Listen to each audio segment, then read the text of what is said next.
Okay, so today we are going to be talking about self-concept, what it is, why it's so important with manifesting, and how it helps you be on the fast track for manifesting your dream life and assuming your ideal identity, right? So self-concept 101, starting from the basics, what is it? Self-concept is like the way you see yourself, right? It is the baseline of who you are acting from, how you are showing up in this world, how you are interacting in this world. It's literally like who you perceive you are. And this is so changeable and malleable. Like if you have not created the results that you want in your life so far to this point that you are at, changing your self-concept will change your results. Why? Because when you are being someone different, you are changing the way you interact with the world. Hence, that brings you different results. So when you are being someone different, the world treats you as someone different. Different opportunities come your way. You see things differently. You act things differently, perceive things differently, and it changes your experience. So there are 5 ideal steps, components, if you will, that make self-concept what it is. And this is so important because this is like how to change your self-concept in a way. It's kind of like the building blocks of self-concept 101. So step 1 is to choose your identity. This is the fun part. Choose your avatar. Who are you? Like, who do you want to be? Who is the version of you that has everything that they want? What is your end goal in this life? And who is the version of you that achieves that end goal? You're kind of like thinking about what you want. And if you don't know who you want to be, think about what you want. Think about what that will bring you. And then think of who is the version of me that actually is experiencing that and how did they get there? And not even how did they get there. It's just like, how are they experiencing life differently than me in this moment, right? Step 2 is to become that version of you. Act as if you are that version of you right now. This is where you want to pretend to be the version of you. This is where you want to act as if they're real, right? This is where you've created the identity and now you are thinking from that identity. Like, how are they assuming? What are they assuming about this situation right now? How are they seeing this as normal for them? Like, if you're in a situation where, and we'll dive deeper into this later, where you're attracting more abundance, or you're attracting love in your life, or you're attracting the job, or whatever it is, right? And it's not even like you attracting it in a way, but when you're in this new self-concept, when you are in the new identity, when you are thinking of it as, okay, what would the version of me who already has the love, what would the version of me who already has the money, who already has the job, be assuming about this situation right now? And if nothing is happening for you right now in this moment, instead of like repeating or spiraling, like maybe you're spiraling about this situation and you're like, oh, I'm panicking because I don't know when the love will come in. I'm panicking because I don't know when the money will come in, and I don't want to live the rest of my life like this. I'm spiraling, etc., right? When the new identity would see this pause that you are in, this 3D lag that you are in, and would see it as, oh, this moment of nothing moving does not mean anything about my identity. Me experiencing negative emotions does not mean anything about my identity. That's not who I am. What I desire is already on the way because that's who I am. Because I am the version of me who receives love. I'm the version of me who receives money. I'm the version of me who gets the dream job, right? So whatever, like, that identity takes emotions and the 3D lag at face value because they are assuming differently about their identity instead of getting carried into a different story. It's you remembering that you are the writer, you are the author, not just the one experiencing. You are also creating at the same time. This goes perfectly into the 3rd step, which is the 3D lag is normal. Like, ignore it at all costs. And it's not like ignore your bills, ignore important aspects of the 3D reality that help sustain your life, basically, or like drive on the road safely, etc. Whatever you want to believe about that, don't not pay your bills, right? Because it's important. But when you place an order in the manifestation world, when you have put in your payment information, aka the energetic decision that it is happening, that it is on the way to you, and it takes a little bit to get to you, the new identity does not assume that that is changing, that that means anything about their identity. The new identity sees that and is like, okay, just because there's a 3D leg here, that means it's actually happening, because it's a blessing to experience that boredom right before it hits, because that means that it's the subconscious mind has accepted the new identity. And if you start spiraling or panicking or whatever, you just see those emotions, like we just said, we just see those emotions. The new identity sees those emotions as that doesn't mean anything about the new identity, because what matters is that you chose, you assumed the new identity. You decided that you were going to be someone new, and that you decided your assumptions around your reality. That's what matters. None of your negative emotions or spirals or the fact that it's not here yet mean anything, because that's not your decision. That your decision was the new identity. And sometimes that takes time to catch up in the 3D reality, because you just changed the coding that you are inputting in the mirror. It's like the mirror analogy, right? That I absolutely love because it's such a game changer. When you are looking in front of a mirror, who is controlling the situation? Is the mirror, say you're like smiling in front of a mirror, right?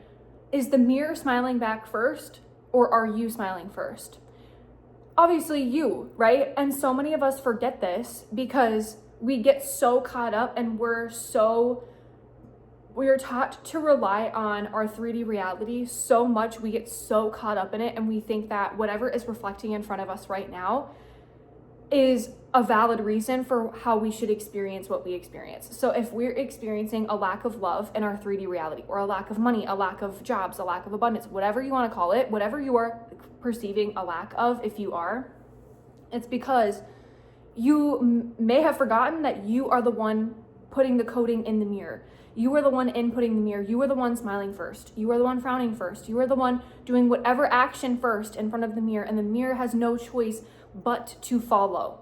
Sometimes it takes time though, because of the 3D lag. It is a real thing. It gives you this void period to keep choosing the new identity over and over again. And because it's kind of the way what we experience works, right? Like if I wished, or if I desired or wanted to manifest an apple pie is not going to appear on my palm right here and now, but it might come when my partner brings home groceries, or it might come when I visit my family later on and they have an apple pie for me. Like the how is not my job. My job is just to decide I want an apple pie, and then hold true to that belief that I will experience an apple pie one way or another, even if it means I'm going to go to the store tomorrow and buy one myself if I come across one. My job is just to stay true to that. The how happens after, and it happens typically because I like to think of it as thoughts are like on the 4D realm. It's the realm where like thoughts are instantaneous. We have like 60 to 100,000 thoughts or something a day, right? And thoughts are like high-speed Wi-Fi. They're happening instantly, back to back, over and over again for most of us, right? And the 3D reality takes some time. It's like when you place an order on Amazon and it takes a couple days to get to you, or you place an order with wherever, or a DoorDash order or something like that. You place an order and it gets to you. It takes a little bit of time, right? So step 3, ignoring the 3D lag is essential. Stay true to your new assumption, your new decision. And the 4th step is to saturate gently, not aggressively. Let's be our own friend in the process, because I mean, for years, I was definitely that person who was like saturating very aggressively, like every single moment of the day. I was trying so hard to be like, okay, now this is the new identity. And then anytime I would think something differently, I'd be like, no, we're going back to the old identity, whatever. It's not okay to feel this fear, whatever. Like, we're feeling this now. There's no reason I should feel that way. That's so wrong. That is so wrong. Like, it's all about releasing the resistance in your mind and gently letting your mind do what it wants to do. If it has fear come up, be compassionate with yourself. It makes a world of a difference to like recognize that fear and be like, okay, this is a human emotion. I see why you would experience this, and be nice to yourself. And then the fear kind of gently goes away on its own. I don't know how to describe it, but that's what happens majority of the time. And when you acknowledge and validate your own fears and you let them pass instead of just telling yourself, no, this is wrong, we need to think this instead, it makes a world of a difference. And it creates that space and that loving energy that kind of allows your subconscious to accept new general ideas instead of you constantly telling it what to do, right? Like if you are validating how you feel or recognizing or being aware of your thoughts gently and compassionately throughout the day, instead of like aggressively trying to bring on a new identity, then it creates the space again for that new identity to be accepted more. So when you are like, instead of like, take a moment where you might be like spiraling about something not happening, right? Or you might be trying to saturate aggressively from dusk till dawn, and you're constantly repeating that new identity over and over and over again, and you're not really allowing your mind to truly do what it wants to do, maybe out of fear of control or whatever.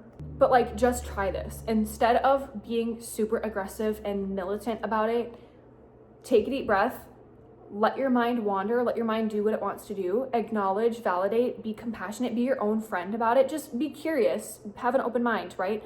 And then gently impress like, okay, so I see you, I hear you, it's totally normal to feel this way, and gently let it wander into the direction of like, or gently guide it into being like, okay, so the new identity is pretty cool because instead of this fear here, we can alchemize this fear into something different. And then you have the room for it and very little resistance, if not any resistance, none at all. And that really just like creates and cultivates a beautiful environment for you to be able to accept the new identity so much easier. This is why I don't really believe in like repeating affirmations super aggressively and militantly like throughout the day, because your mind needs a break too. Like, it just is what it is. I don't know how to explain it. It's such a very interesting experience, but like when you kind of give your mind space to do what it wants to do, it kind of lets you guide it instead of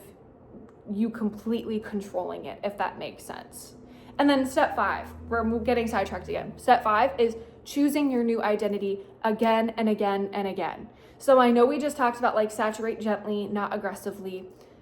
But in moments where you do notice yourself spiral, after you validate, keep coming back to the new identity gently. Just remember, like, oh, that's right. I decided this is who I am now. This is the outcome that's going to happen. This is what the new identity assumes about the situation. And just gently repeat that, or not even repeat that, but like just gently bring that up. Feel that knowing, feel that calm knowing, and then move on with your day. And like do that as many times as you need, but gently, not aggressively, because the aggressive just brings the resistance right back in the picture. So those are the 5 steps to like self-concept, what self-concept is, how it like, I mean, I'm not exactly sure how these 5 steps like work. This is just what I've done, and it's made a world of a difference to change my self-concept. And it truly is like, once you change your self-concept, you change your world, because all of a sudden you're literally changing your neural pathways to see things differently, to experience things differently, to spot different opportunities that you wouldn't have before, because you are literally in a new set of shoes from a energetic standpoint than you were before, right? So it means good things all around when you have consciously decided your new identity. And then a big tip, friendly reminder here too, I know we briefly touched on this before, but just this is something that was so difficult for me to grasp at first, and sometimes it still is when emotions are running really high, but your emotions mean nothing about your identity. Yes, they can help you put you on the fast track to manifesting the life you desire, to tapping into the identity that you desire to be or are tapping into in the moment, because maybe your identity has a different climate where the emotions are generally more different than they are in the identity that you are right now. Because, okay, so climate, if you don't know, is like, because I didn't know this for the longest time, climate is like Australia versus Antarctica, right? The climate is generally warmer, hot, humid, stormy, sunny, summer vibes, right?